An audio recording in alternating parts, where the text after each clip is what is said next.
Okay, what we're going to talk about today is building your business in construction and development in the tech industry, also the fundamentals of building your business and what that means, and the value that you can get from a network. So I like to kind of jump in from the beginning, okay? So if you're building a business, you have to kind of look at what your true strategy is. And what I mean by that is there's a couple simple steps that you can take to really evaluate how to streamline your business very quickly. The first one is make sure you have a strong foundation. What I mean by that is make sure you have really good legal binding contracts. If you can't afford a lawyer, there's a company called formswift.com. Again, that's formswift.com. And it'll have like subcontractor agreements, independent contractor agreements, 1099s, W-2s. It'll have strategy points in there that you can put and implement into your company. Very, very progressive and very valuable.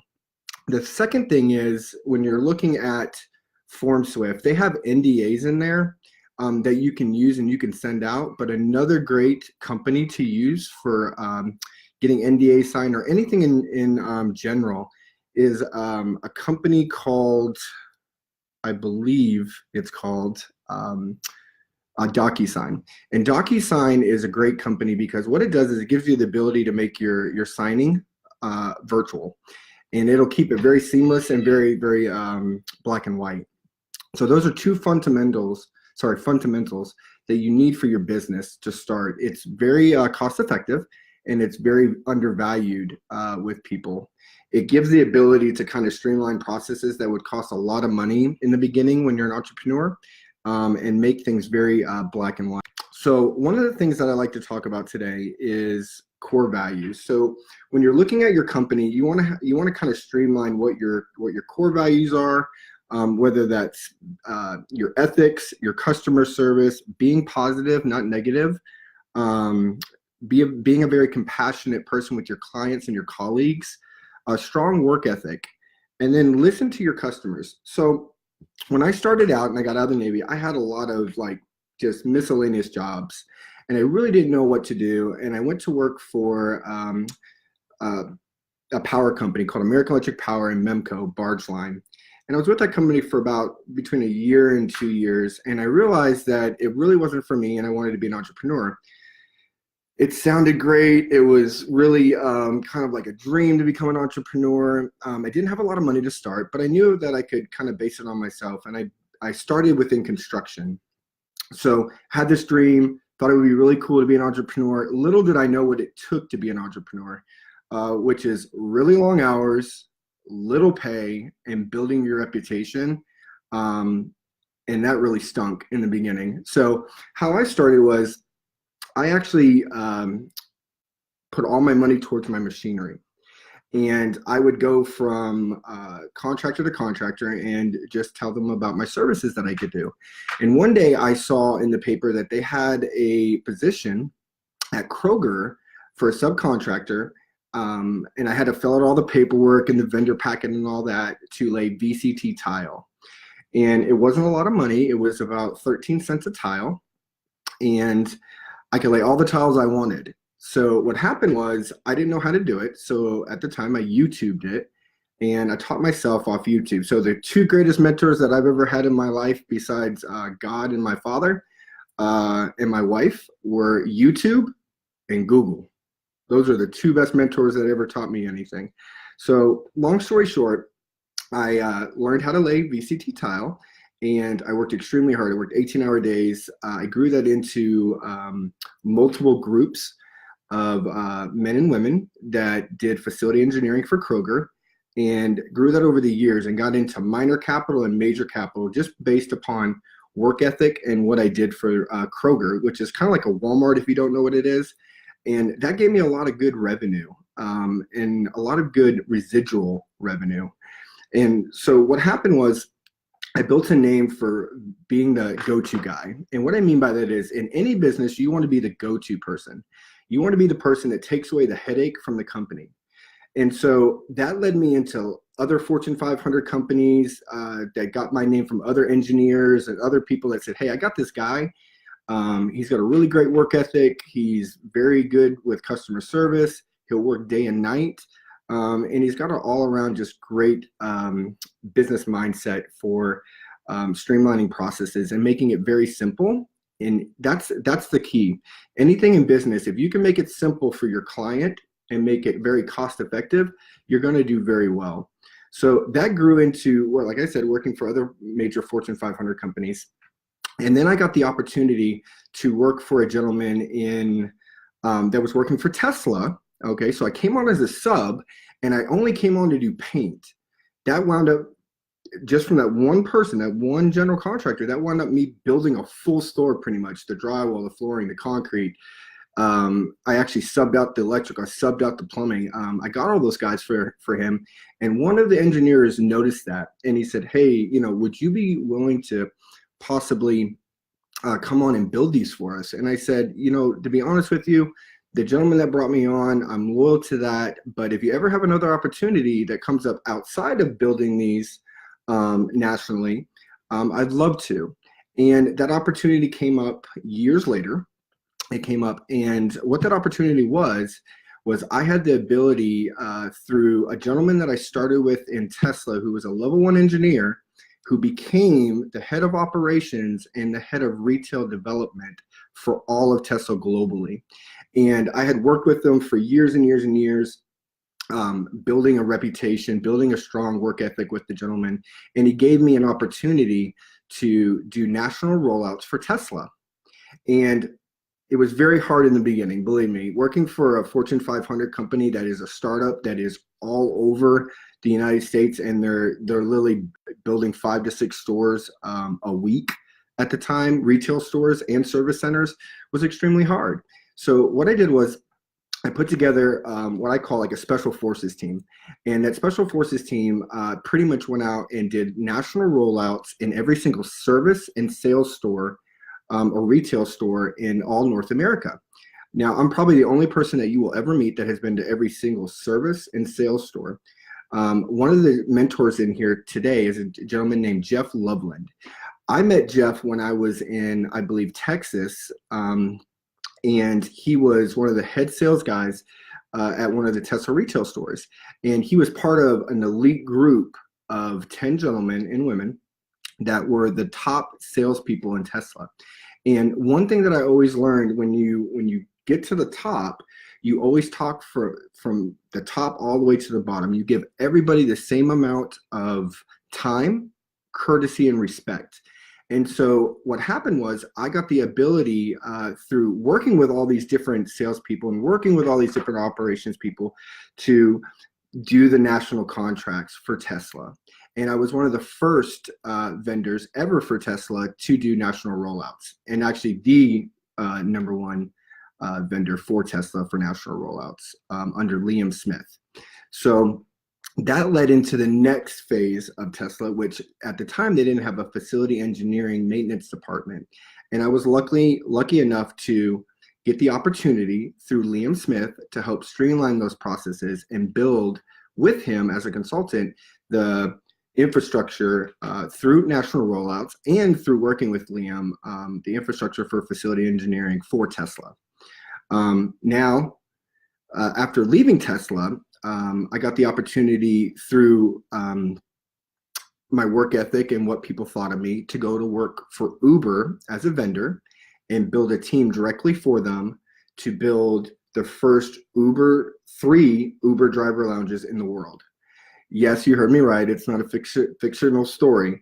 Justin Curatola, built the first 3 with a team that I built the first 3 Uber driver lounges. And the reason I'm telling you this is because sometimes in life, when you're looking at your trajectory, or you're looking at what you want to accomplish, you have to be open to opportunity. So it might not be what you're thinking at the time, but if it's put in front of you and you think you can do it and it's going to better your life and better your knowledge, you probably should go for it. At the time, you know, I had the knowledge of doing certain things, but what Uber was wanting was somebody that knew the ability to build a great team and a great product and deliver on time. So I built those 3 Uber driver lounges with no schematics and no specs at the time. Now, fast forward, we got those things through working with Uber Corporate and all that. We built them in 3 months. One went to San Francisco, one went to Washington, D.C., and one went to Seattle. It was one of the defining moments of my career. And luckily, it went off with a bang. And so over the next year to 2 years, you'll see all these different Uber driver lounges pop up in different cities. So when I started out in construction, I didn't think that I would be building Uber driver lounges someday. So that's my point. My point is to set goals that are daily, weekly, monthly, yearly, and then 10-year and 20-year. Now, those goals might change, but within life, you change with it.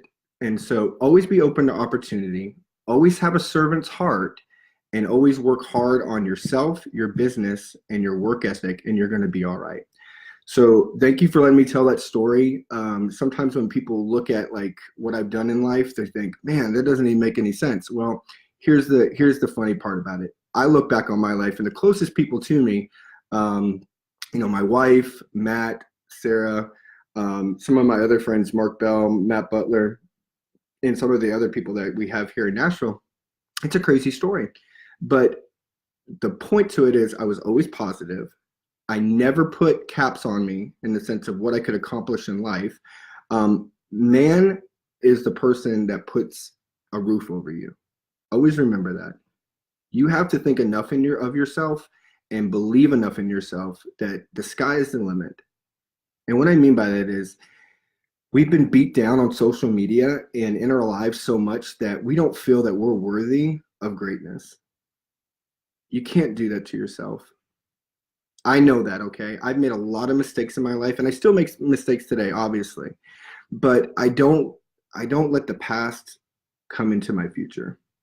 Every day that I wake up is a new day to work on myself and work on the business and work with the people around me to make things better.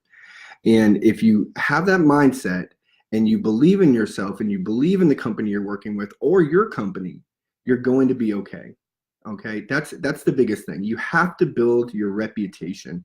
Your reputation is everything. And so if you're not going to get along with everybody, but it's the way you leave a company that's extremely important. Always remember, a person's network is their net worth. Again, I'm going to say that again. A person's network is their net worth. And that's really important because bridges are not supposed to be burnt. Now, I'm going to say this very clearly. I'm a person that believes that when you have a break from a company or a break from anything, what you do is you give a servant's heart to that. Okay, there's no retaliation, there's no fighting. You just break and it's fine, and you make everything good because that's negative energy. And you can disagree on things, but it doesn't mean that you have to be mean within it. And the reason I'm going over these things is because I want you to be successful in your business. Okay. I have made those exact things I just was talking about. I have made those mistakes when I was younger, and I lost a ton of money and I lost a ton of friends, and it's just not worth it. Life's too short. Okay. So find the niche for what your company needs and make yourself available. Now, here's the key. In big corporations, they need to know that you are available 24 hours a day, 7 days a week. And I'm going to tell you why. Most big corporations they're global, okay? And even though you might not be doing anything global with them, they want to know the capability that if they have a problem, they can call you, okay? So you can set up, you're not going to always be able to pick up the phone at 24 hours a day, 7 days a week, but you can set up a call service very cheaply, very cost effectively, I should say, called Grasshopper. And Grasshopper will they'll take your call, they'll log it, and then they'll send you a text. And what you can do within your contract, you can say, look, I'll get back to you within, a 4-hour period or a 6-hour period, whatever that might be. And you can set up those processes and procedures to always make sure that you're putting your best foot forward with the company that you're going to look at doing. So one of the ways that, besides reputation, that I got in with companies is I never picked up the phone and called somebody for a job. I would look on the internet or look in the phone book and I would see where their headquarters is. I would circle it and I would go down there and ask for the head of HR. And I would say, hi, my name is Justin Curatola. I'd like to get a vendor packet and I'd like to be able to be on your bid list. And so the HR would go ahead and give me that bid list and they would go ahead and have me fill out a vendor packet. And I would do that daily. I would always go see one person or one company that I wanted to solicit to get. Now, sometimes they would be like, hey, there's nobody here to talk to you. And I would say, well, is there somebody I could call? And they'd say no. And I'd say, is there a hotline that I could call? And they'd say no. And I'd say, okay, is there a card I can have? And usually they'd say, yeah, here's the card. And what I would do is I would take that card and I would look for the information on it and I would just email. And I would make sure that I emailed every Friday until I got an actual email back. And one of my biggest clients that I ever got, I had emailed for 9 months. And finally the person called me and said, okay, here's the game. You keep emailing me. What do I have to do to have you stop emailing me? And I said, give me the opportunity to show you what I can do for your company. That's all I want. Just one opportunity. I don't care if it's sweeping the floor in there. If it pays, I want it. And they did. And I still have that company with me today, not in the companies that I sold, but in some of the residual companies that I have for residual income. Always do more than you're asked to. So if they ask you to do something, go above and beyond. Always make sure that you're asking the right questions on the front end and then on the back end. Nobody wants somebody that just because they're being watched is doing a great job. Okay, always remember this. Just because somebody's watching you and you're doing a great job isn't going to get you anywhere. Here's my mindset. I do 1,000% every single day that I'm working for that customer, so that if they decide not to use me, when I am gone, they feel it. That's powerful in business. You work so hard at something and streamline it for them so powerfully that when you leave, they feel it. And you know what usually happens? They call you back and they say, look, man, I'm sorry, I need you back. I love what you did. We tried to save some money or we didn't get it right on the negotiation. Let's sit back down and let's go over that, because money is time. And sometimes in business, people don't put that into the factor and they'll squabble over pennies. And at the end of the day, you have to make yourself powerful within business, not by saying it, but by showing it. And that's the most powerful thing that you can do when it comes to business. So some of the things that I'd like you to work on is making sure that your mindset when you wake up is powerful. Okay. I know this is a lot easier to say than to do, but you have to start your day with being positive about the smallest things. And what I mean by that is, I wake up and I say, thank you for my eyes, thank you for my health, thank you for my family, thank you, and I go through like hundreds of thank yous in my mind. Sometimes my wife probably might think I'm crazy because I'm probably talking to myself, which she tells me I do, but that's okay. So it's the small thank yous that lead into the massive thank yous, and that mindset of, hey, you're not better than anybody else. Okay, remember this, you own a business. When you own a business, you are a servant to the customer that is paying you. Nobody's better than anybody else, okay? If you have that type of mindset, you will never reach true evaluation, okay? So you really need to streamline your ego down and your servant's heart up. That's extremely important in what we're talking about today. Don't be afraid of success and having the ability to ask for it. So some of the ways that I made these massive jumps is that I asked for it. I said, that guy's doing minor capital. Facility engineering and maintenance is pretty much, I literally touched everything in the store and I built it. And I got the opportunity to do minor capital. And then that led into me doing a great job streamlining, making sure I had the timelines right and all that. And then I got the opportunity to do major capital. And so that's a really important factor. As you build your reputation, ask for the opportunities. The worst thing that somebody could say is no. Like, again, by somebody, you having fear of somebody telling you no, that's an ego. Take the ego out of it. This is business. You're in business to make money and to have true trajectory in your life so that you can do what you want. Um, that's really, really black and white, guys. There's no excuses to that. If you don't have business and your business isn't getting more profitable and more streamlined, and you're not jumping every year or training yourself to do different sectors of business, then that's an excuse.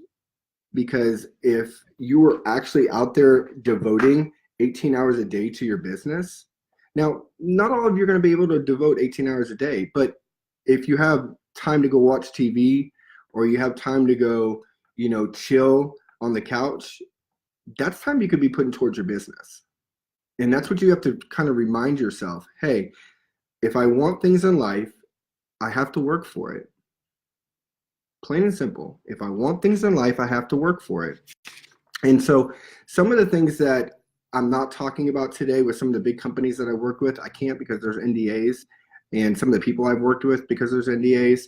But that's another part of business. Don't ever take yourself out of the work that you're doing based upon your ego. Okay? It's great to be around very intelligent, very powerful people, but that doesn't get you rich. That doesn't make you happy. What makes you happy and makes you a lot of money is when people feel comfortable around you. They know you're a positive person. They know you have integrity, and they know that you have the trajectory to do a lot within life. You were in the other mentorship group. You might still be. I absolutely agree with you. Any business that you start as an entrepreneur is hard. If anybody tells you that it's not, they're crazy. And if you're going to be a woman-owned business, I think I've talked to you about this before. Make sure that you're looking at the different tier 1, tier 2, tier 3 contracts that are out there, and the government grants that are out there. There's all this money out there to help your business grow. And part of a small business, you can possibly get an SBA loan, small business loan. These are all things that are out there for you. And we're going to talk over the next few months. We're going to talk on, what these programs are. I'm going to get really deep into it, and I'm going to really help you guys maximize your money and what it takes. So if I have any more questions, okay, I don't. And okay, so the next thing is it's a numbers game. There are more people that are out there that want to give you their money. They just don't know you. Okay. And you have to let them know what you do. So what I always did was I would get 100 cards, and besides going to somebody every single day, I'd get 100 cards, and I go through usually 100 cards a week. And then I started getting to 200 to 300 cards every 3 to 4 days I'd get rid of. And I don't mean just throw them places. I literally would hand them to people. And people used to laugh at me because I was the guy that would say, "Hi, I'm Justin Curatola, and I do this, this, and this. And if you ever need me, here's my card." I made them laugh. So laughter is a point for for you to stick in their mind. Okay. Again, being positive, being kind, laughing, smiling, those are things that are free. So why not give them freely, right? So remember, business is a numbers game. Besides reputation, business is a numbers game. So the more people you talk to that know what you do, the more likelihood that you have more clients. It's that simple. Again, treat everybody with respect. Treat the CEO like you treat the janitor. Everybody, we're all people. So, and here's something that really helped me in business. When I was starting out, I treated the janitor just like the CEO. Well, guess what happened 10 to 15 years later? Most of those guys that were like around that janitor level became vice presidents and presidents of companies and heads of operation. And who do you think was the guy that they called? Me. Because I treated them with respect and honor, and I had a servant's heart even with them. If I saw a piece of trash on the ground, I went and I grabbed it and I threw it away. If I saw something that was spilt on the ground, I didn't care how high I got up in a company. I would always clean it. Jeff Loveland, who's in here right now, he will tell you, when I would go out with the guys on national rollouts, and I physically went out with them, Okay, that means I went to every single service and retail store. I would literally go through and I would clean. I'd get on my hands and knees. If I saw dirt, I cleaned it out. I take out the trash. Whatever needed to be done, I did it because I was a servant to Tesla. And I literally worked with the bottom of Tesla all the way up to the top of Tesla. And that's the one thing that they always told me is that, man, why are you doing that? Why are you do that? And I say, because first of all, it keeps me grounded. Second of all, it's making sure that your facilities are clean and they're done right. And if I'm there and I can streamline those processes and I can show that somebody at the top of Tesla that's working with them is willing to do that, then there's no reason that anybody else in there shouldn't do that. Jeff Loveland in here was one of those guys. Jeff was a person that would never act like he was above anybody, always had a servant's heart, always worked hard, and he's accomplished a lot of amazing things. So Jeff Loveland said here, Justin led from the front without a question. I appreciate that, Jeff. I really do. Coming from you and what you've accomplished in your life, that means a lot to me. So thank you. Work with your people. Like we just said, work with your people. Just don't be the guy that points or the woman that points. Work with your people. Show them that you care. We're going over this over and over and over because it's important.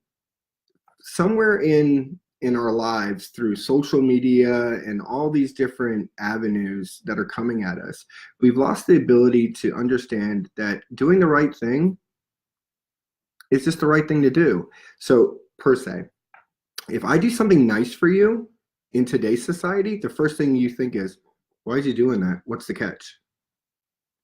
30 years ago, that was normal.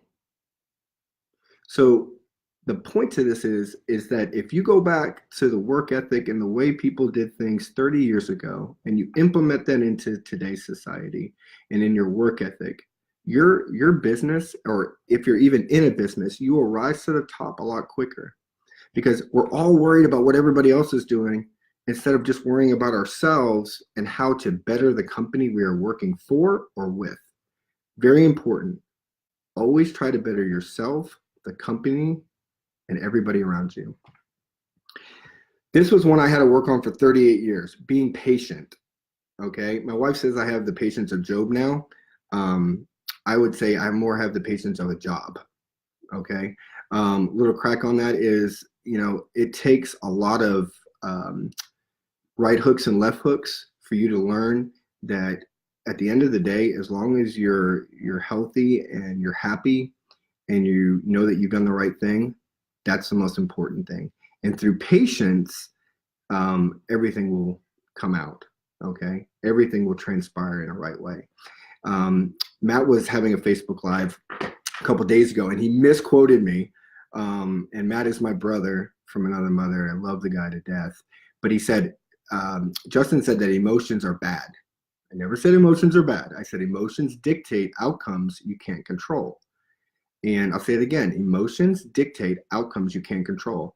Good emotions are great. Happiness, being positive, good mindset, all those things are great. But when you're emotional and you react, you don't know the outcome.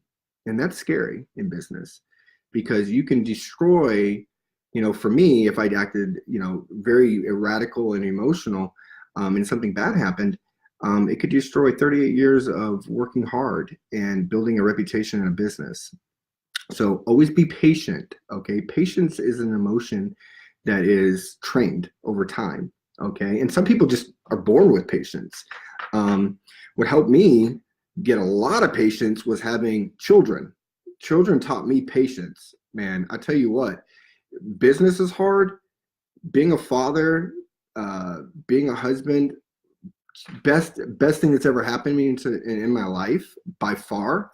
But children will teach you patience really, really, really quick. All the fathers and mothers out here know that, and grandfathers and grandmothers. We all know that. Okay. The last thing is put into your business like you would eat or drink water, constantly fueling your business. Okay. So as you eat and you drink, you need the same thing for your business. And what I mean by that is you constantly have to be working on it. You constantly have to have, what's the next thing I'm going to? If you don't have 3 to 4 possible prospects in your business that you're looking at to bring on, you're doing a disservice to your business. Remember that. You need 3 to 4 prospects that you're looking at bringing on, whether it's clients, like colleagues or clients, or somebody to talk to that could possibly talk to somebody else about what you do for a living, okay? It's really, really important to go over that. The other thing is time management. Now, this is something very tricky. You have to maximize your day the best way you can. So for me, I get up at 4:30. I take a shower. I read my Bible. I literally go out and usually do a little bit of walking or calisthenics. Not much. And it might be the other way around. I might go run first and then go take a shower. It just depends on what I'm doing for the day. But just something to get my metabolism going. Then I have my coffee, then I take my kids to the bus stop, and then my whole day starts. I'm trying to not work those 18 to 19 to 20 hour days, but when you have a startup, you put, and Zavell's a startup, okay? And we're growing rapidly. And so